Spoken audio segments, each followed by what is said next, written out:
Looking for a breather from Metro Manila chaos?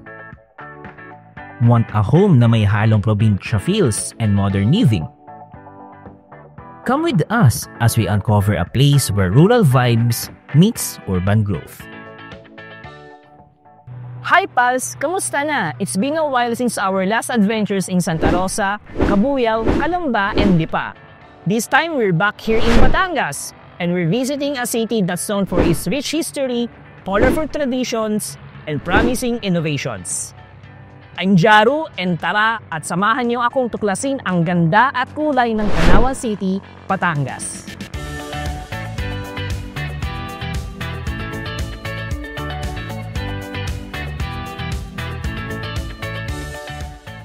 Ang Tanawan City ay isang first-class component city in the province of Batangas, with a total land area of 107 square kilometers and consists of 48 barangays.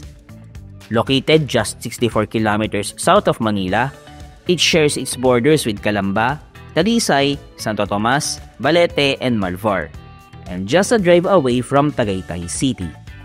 Binansagan ng Tanawan bilang City of Colors dahil sa mahulay nitong pagkakakilanlan mula sa diversity, energy at yaman ng komunidad. Tulad ng mga selebrasyon at festivals gaya ng parada ng lechon hanggang sa mga barangay level fiestas. Buhay na buhay ang Tanawan sa kulay, musika at diwa ng community spirit. Alam naman natin ang Batangas is known for kapeng barako, lomi, and bulalo. Pero ano nga ba ang iba pang pagkain ang meron dito sa Tanawan? Tara at tikman natin ang tapang taal, sinaing na tulingan at sumang yakap.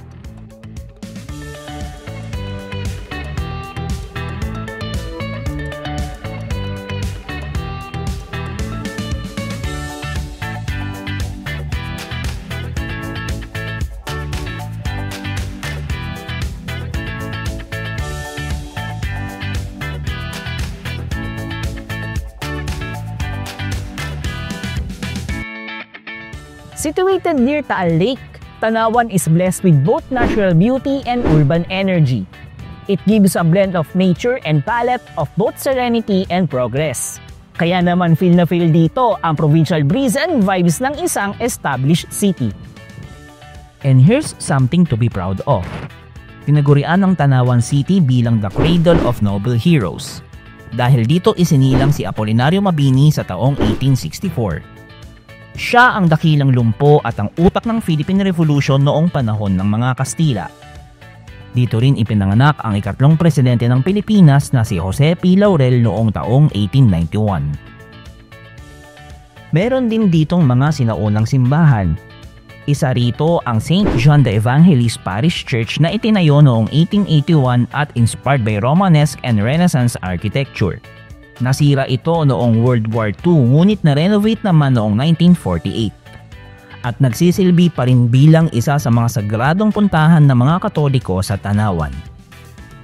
Known for its 21 natural hot springs, Sabang River Eco Park is the perfect spot for relaxation. Wala itong entrance fee at may magandang view ng Taal Lake. At kung usapang pasyalan naman, Tanawan na something big, literally. Dito mo matatagpuan ang J. Castles Theme Park, the first and biggest immersive theme park in the Philippines, located here in Barangay Gonzales. Perfect for families, barkadas, and adventure seekers. J. Castles brings fairy tales, fantasy, and fun into life-size reality. Tanawan is also known as an agricultural trading center of Calabarzon. Ang mga produktong nagmumula sa Calabarzon and as far as the Mimaropa and Bicol regions are delivered here bago pa man ito makaabot sa mga public markets ng Metro Manila. But it doesn't stop there. Aside from being an important agricultural center, Tanawan is also home of the Philippines' major industrial centers, hosting industrial parks like First Philippine Industrial Park, First Industrial Township Incorporated, and Tanawan City Zentrum, driving job growth and economic momentum. On the academic side, di papahuli ang Tanawan dahil narito ang First Asia Institute of Technologies and Humanities, La Consolacion College, Christian College of Tanawan, STI Academic Center, and the Tanawan Institute which is established way back 1924. Dito rin makikita ang Sapphire International Aviation Academy which caters to aspiring pilots na located sa Baradas Airstrip. Speaking of progress, Tanawan City strikes a balance between relaxing provincial charm and growing urban development. At kasama sa pag-unlad ng syudad ang Novista Tanawan. With its strategic location, peaceful surroundings and modern lifestyle, it's an ideal home for growing families and professionals working in Batangas or even Metro Manila. Ang Novista Tanawan is located in Barangay Talaga, Tanawan City, Batangas. Prime spot ito dahil katabi lang ng Talisay Tanawan Road. Mabilis ang access sa Tanawan City Hall, Star Toll at commercial hubs. Plus, it's close to Tagaytay for that cool refreshing breeze at Laurel para sa scenic lakeside views. Meet the star of the community, the Yasmin Model Unit, inspired by the flower jasmine that originated from Middle and South Asia. Perfect ang Yasmin sa mga starting families up to families with 4 to 5 members. It has a provision for living, dining, kitchen, 2 bedrooms, toilet and bath, plus a service area. Parking area for your car? No worries dahil each unit will be provided a carport. Sa aspect naman ng structure, Yasmin has reinforced wall concrete, steel roof framing, aluminum frame windows, steel main and service doors, concrete step on steel frame for stairs and concrete slab flooring. Kaya surely na worth it ang quality. And if you're after a budget-friendly option but built to last pagdating sa structural strength, Solida Model Unit is the perfect choice. Built on a 36 square meter lot with 32 square meter floor area, may provision na ito for all the basics. Living, dining, kitchen, bedroom, toilet and bath at service area. Designed to maximize space without sacrificing comfort.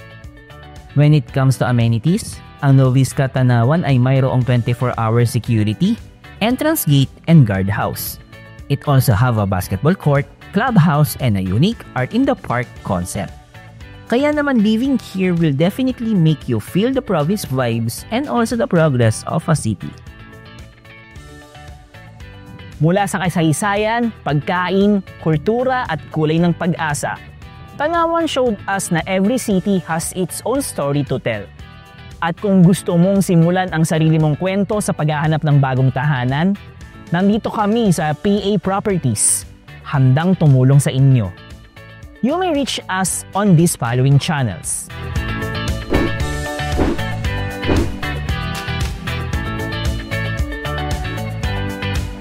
Kaya it's a wrap till our next Lawacha Pals.